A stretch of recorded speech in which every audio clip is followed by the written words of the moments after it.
Sadewa kula wonten dawuh Pukulun. Iya. Sira wis bisa nindakake dharma. Wicaksana lair miwah batinira. Gandeng sira bangkit angruwat papa. Panandanging yayi Betari Pramuni satemah wis dadi hapsari kasuwargan garwa ulun. Pantes sira anyandang jeneng Sang Sudamala.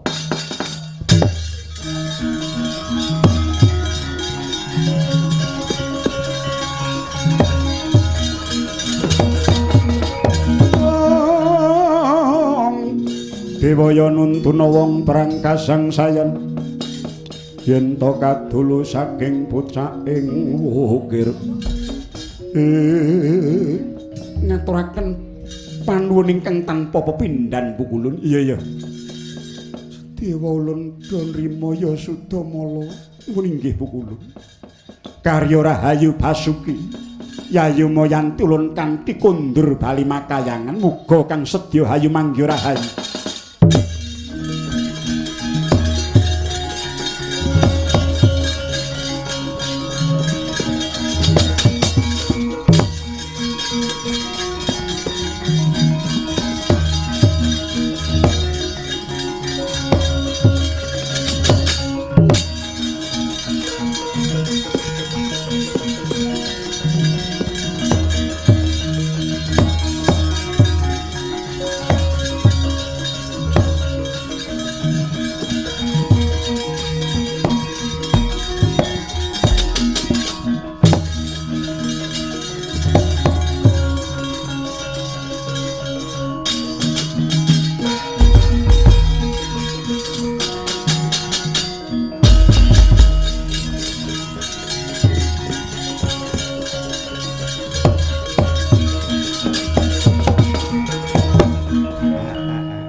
Saking katebian Sang Sudamala sampun jumbuh kalian asma panjenengan Gus. Kula nderek bingah Ndara Sudamala. Ya Panakawan. Nggih. Nanging isih ana sangga runggi pangrasaku nadyan to aku wis bisa ngaturake dharma marang Pukulun Betari Durga. Banjur iki kepiye Kanjeng Ibu Kunti ana ngendi? Nggih. Kula niki nggih nganti ewa anggen kula ngraosaken. Dewa panggodha pangrencana sampun ical menapa ingkang Ibu nggih tansih dipun paekoni.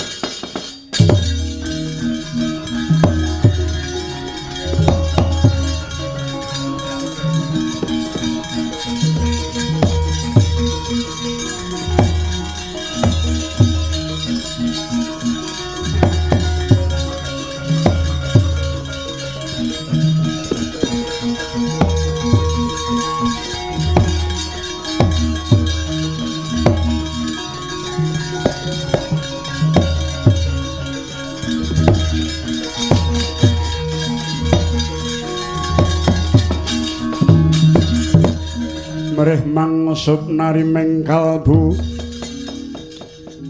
bedine kang den pawani. Oh, iki sapa iki? Aja Raden, kula saking padusunan ingkang boten tebih wonten ing ereng-erenging Gunung Kilen ngriku. Kowe sapa Kaki? Nami kula Sawiji.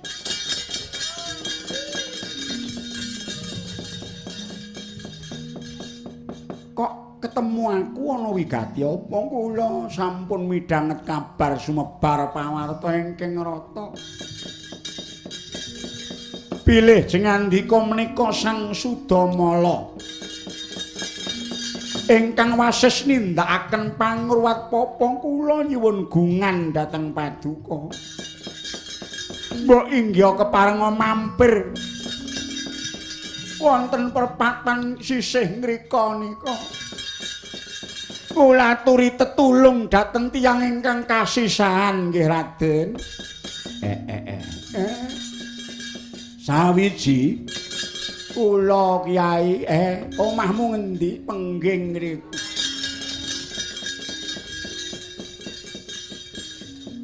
Kupluke nek ora dicopot ya, Gong. Lah.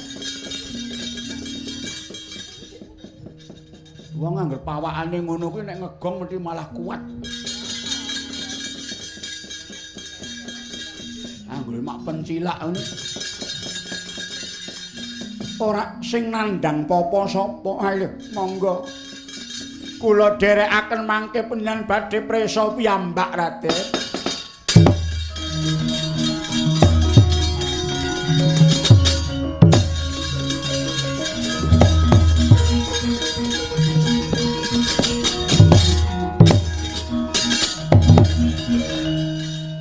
Melu apa to? Ya entuk suguhan kuwi iki wayahe wong ngelih.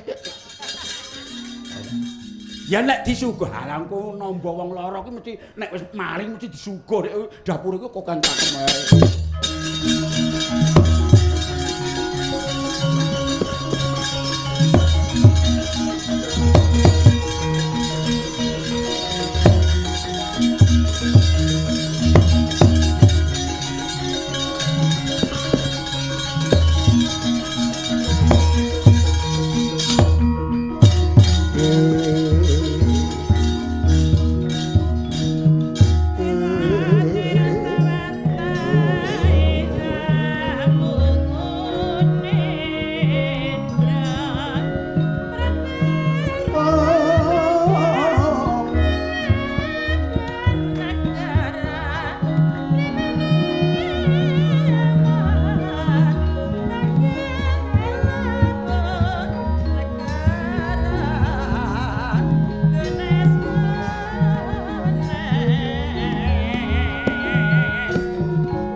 Soka karo Perdama. Kowe kuwi cacian aku wedok metu ayu-ayu ning kok ya kaya ngene lelakon sing tak tampa. Nger. Saja. Yo. Coba. Yo. Wow. Ya.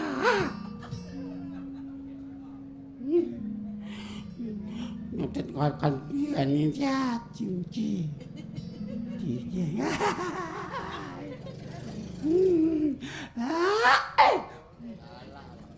Matamu we.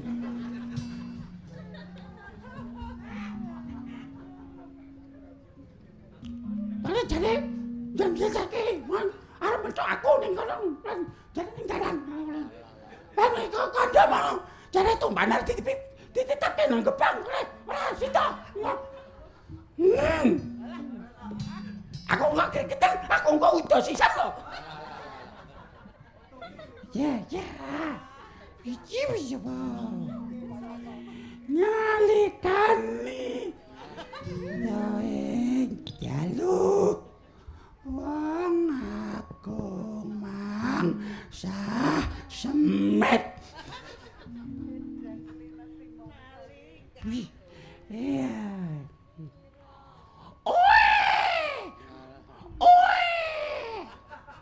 Cangkemmu menengah. Alah. Anak loro wedan kabeh lalah duwe abdi siji kowe nini tawak lan kok dadi kaya ngono. Metu ae. Lho ku prihatin rina wengi ora ana kendhate nyenyuwun marang panguasane sing gawe urip. Mboyo nggalintuke dalan nek pancen dikukut ya kukuten kabeh timbang urip nyandang lelakon sing kaya ngene. Anakku, anak. Ndang entuk tamba ya, Ngger. Oe. Mbok suwek cangkeme ya. Yo kaji wetya peyan. Iya Jawa. Aki Jawa ya. Tresno, bagyo brek. Bagyo brek.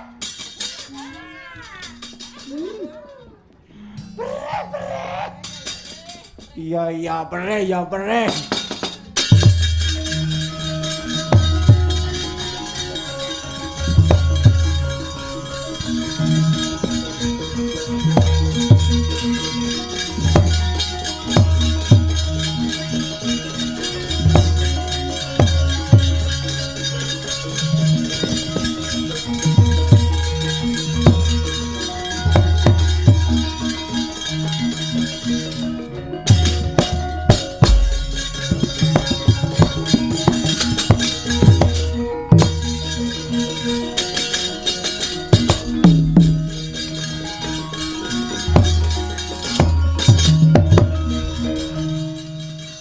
Kula nuwun penemban.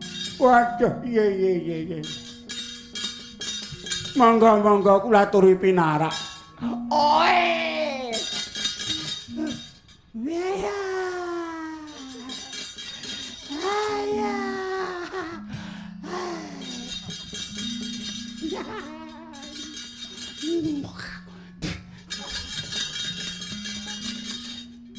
Kowe menengo sik ya.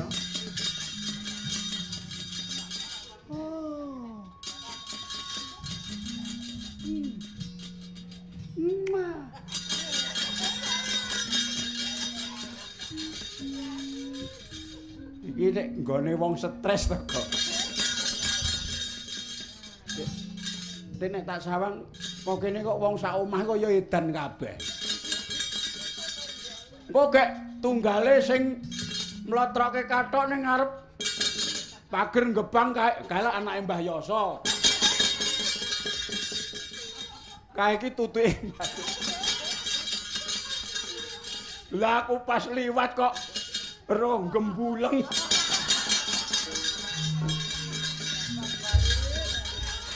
Lah cipta garing iki. Liwat malah kathoke diguang. Wah, terus njipuk HP. Wah. Cekrak.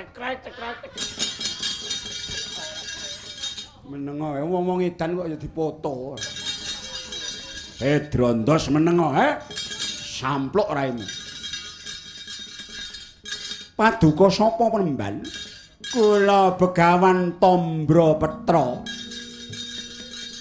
Aku Sudamala penemban. Kula Semar. Kula Petruk. Kula Bagong. Niki wong sampean namine sawiji.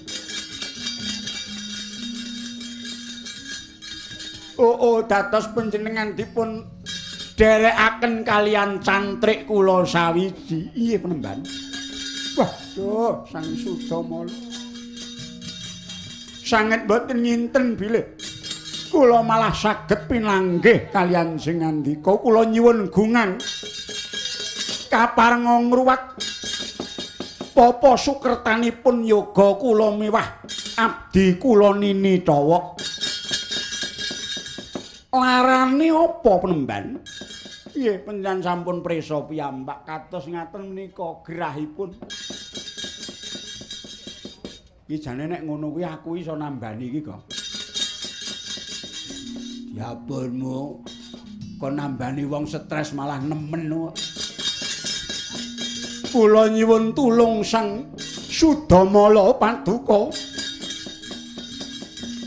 Kula pitaya dhateng Paduka bilih Paduka menika sasat dewa ingkang ngejawantah.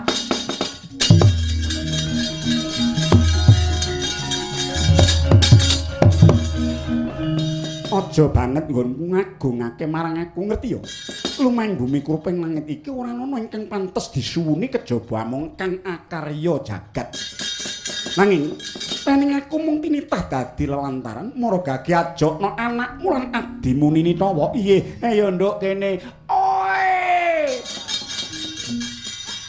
Jawa, arep dikafake, Pak.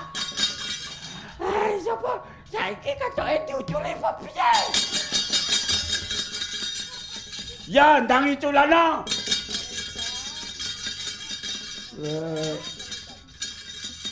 Ora kowe ngene lungguh kene ya nak lungguh kene sing apik.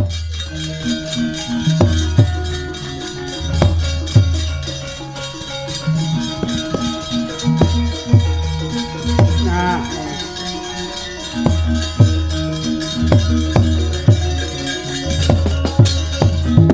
Waspading cipta Sang Sudamala. Nyata lamun waskitheng esti. Yekti ana lelembat badan alus ingkang manjing mring anggane niken soka miwah pradapa. Ketamaning mantrem sakti daya pangaribawa. Endang kabuncang mijil saking angganira sang kekalih.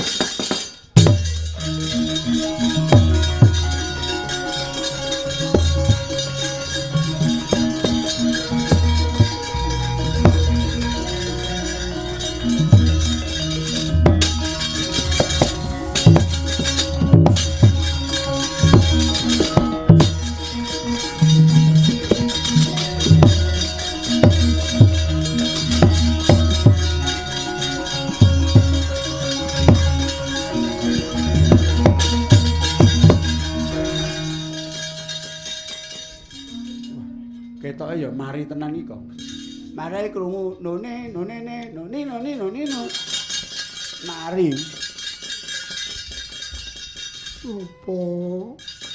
Apa aku kok kaya mimpi? Apa aku kok kaya mimpi? Anakku ndo anak.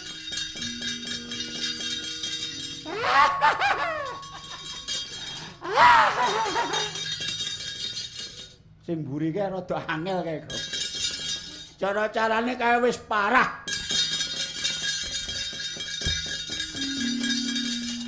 Sampun ketanggelan najan menika namung abdi kula pasrahaken jengandika Sang Sudamala.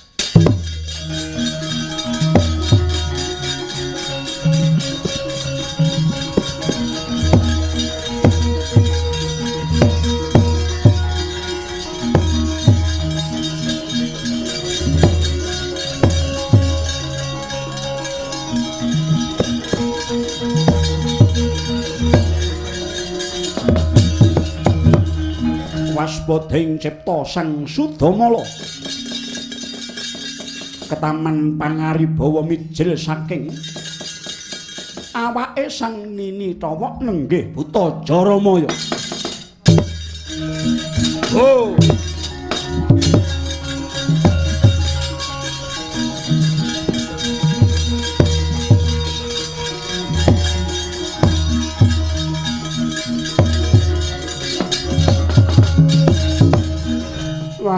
Waduh nyata paduka Sang Musti Kanthing Bawana kula ngaturaken panuwun. Ya penemban tiba padha-padha. Amargi pletheking Sang Surya saking jagat wetan Raden. Kula ngaturaken bebingah wujudipun yoga kula kekalih menika kula aturi nampi Raden. Usmeh Rahina Semobang Bangaruna Ong ketinetraning Bogarapo sabdaning kukila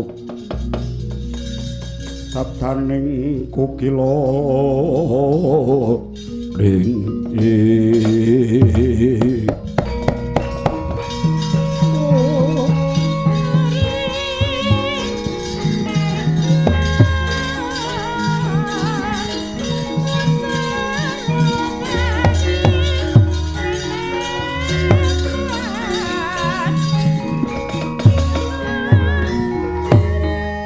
Aduh Penemban, ngaturaken panuwun ingkang tanpa pepindhan. Nanging apa ana ceceking rasa katresnane anakmu marang aku Penemban? Aduh, Sang Sudamala kula pasrah Jiwaraga dhateng paduka inggih pasrah Jiwaraga dhateng paduka. Ya. Mung wae Penemban. Rene nyatane aku iku urip kembar. Aku duwe kadang ingkang tinemu tuwa ya kuwi Raden Nakula kuwi kakangku. Yen ana liyane atimu anakmu Dewi Soka bakal tak aturake marang Kakang Mas Nakula wondene Perdapa bakal tak pundhut dadi garwaku. Wah nggih. Menika langkung prayogi. Wah ngaturaken panuwun. Mugi-mugi saged ngantos tulus kaken-kaken ninen-ninen nggih, Ger.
Ingsun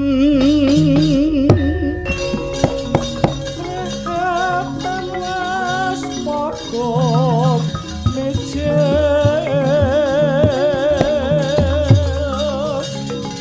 kukudan tanpa karya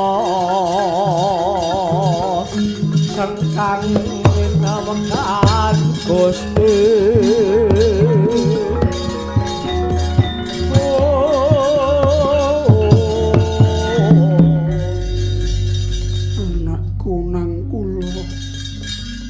Dadi kowe nusul ibumu nggih.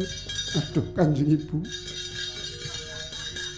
Sekawit paduka Kanjeng Ibu. Ical tanpa lari nanging lajeng kondur malih. Semonipun Kanjeng Ibu benten kalian padatan nalika semanten. Paduka Kanjeng Ibu nganti kadang kula Yayi Sedewa. Kula nyuwun dawuh sakmangke Yayi Sedewa wonten pundi lan Kanjeng Ibu menika kenging menapa? Batu-batu. Kowe aja waton guneman. Sadewa kepiye?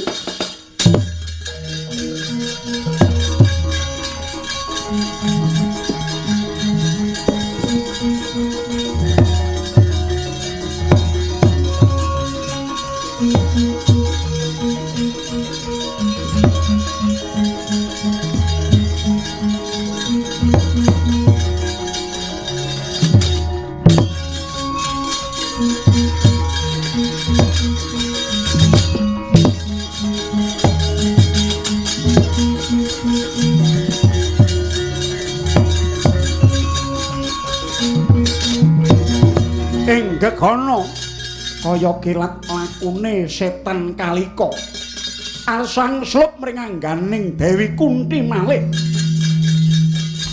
waspada ing cipta Sang Sudamala.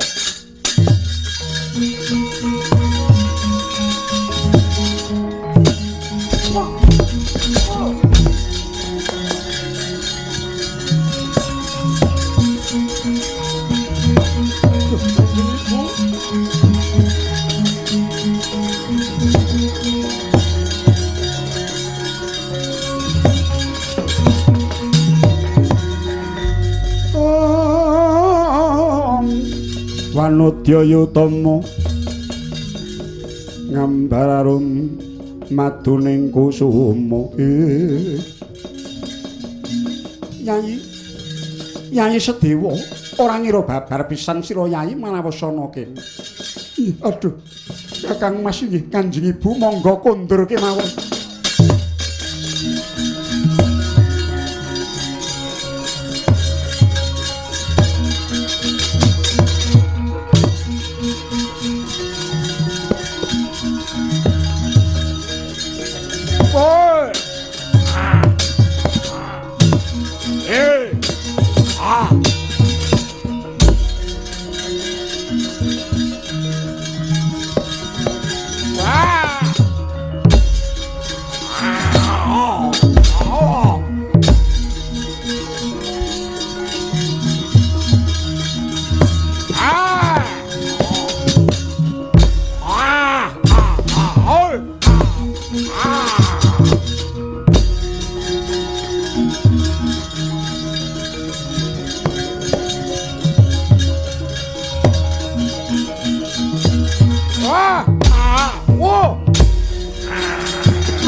Tahulun Sudamala apa dene sinakula sayetine ingkang bisa ngruwat Papa Nirmala Ulun Bathara Citrasena lan Ulun Bathara Citranggada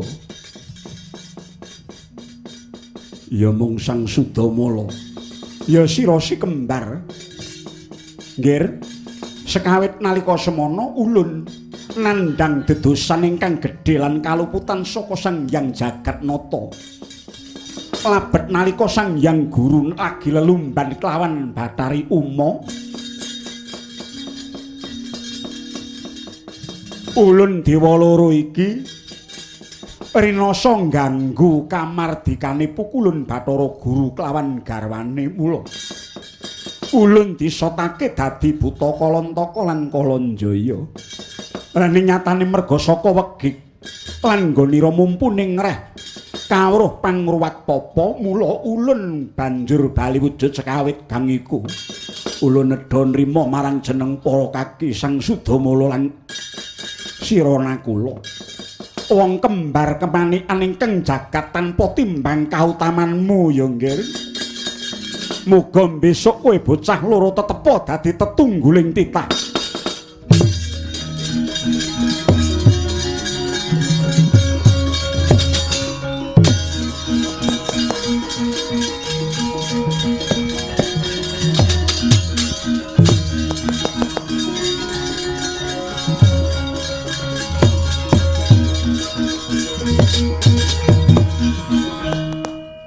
ngandel mboten sampeyan. Pripun nggih? Kalantaka karo Kalanjaya modar.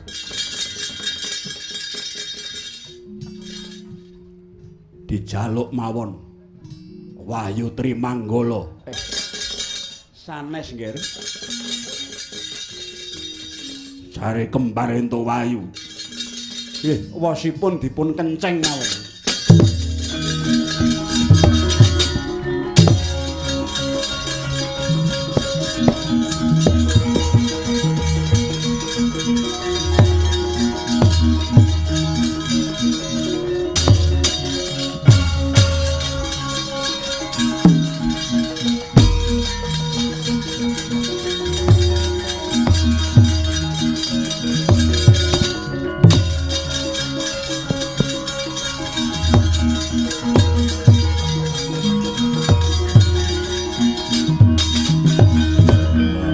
Babu Kunti.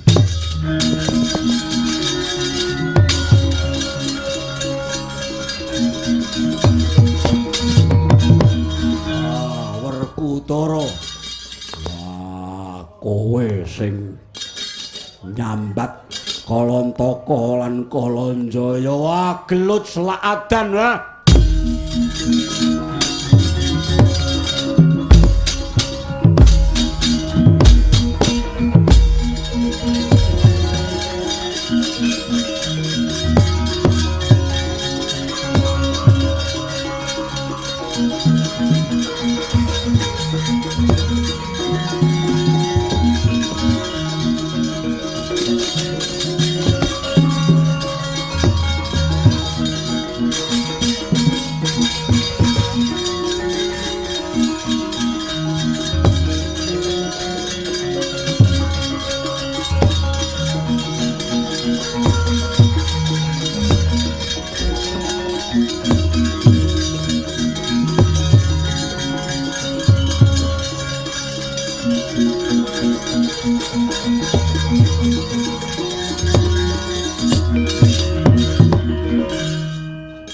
Koko Prabu, Kanjeng Ibu, kadang kula gi sedaya sami makempal. Inggih, Yai. Inggih. Alhamdulillah.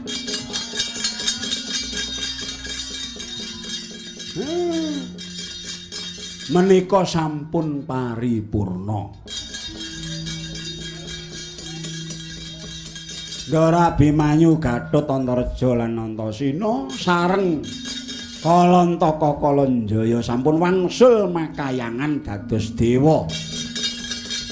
Malih sedaya sami rahayu wilujeng makempal manunggil kalian sedaya Pandhawa.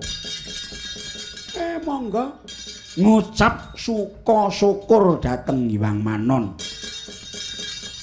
Lekasipun Sang Sudamala inggih waragiling Pandhawa ndara kula sedewa. Ingkang jinangkung dening ingkang ibu ingkang utami Ndara Kunti Nalibrata. Mugi-mugi Ndara kembar lan ugi Ndara Pandhawa tansah kasembuh dening pangestuning tiyang sepuh. Rahayu widodha saklamengipun.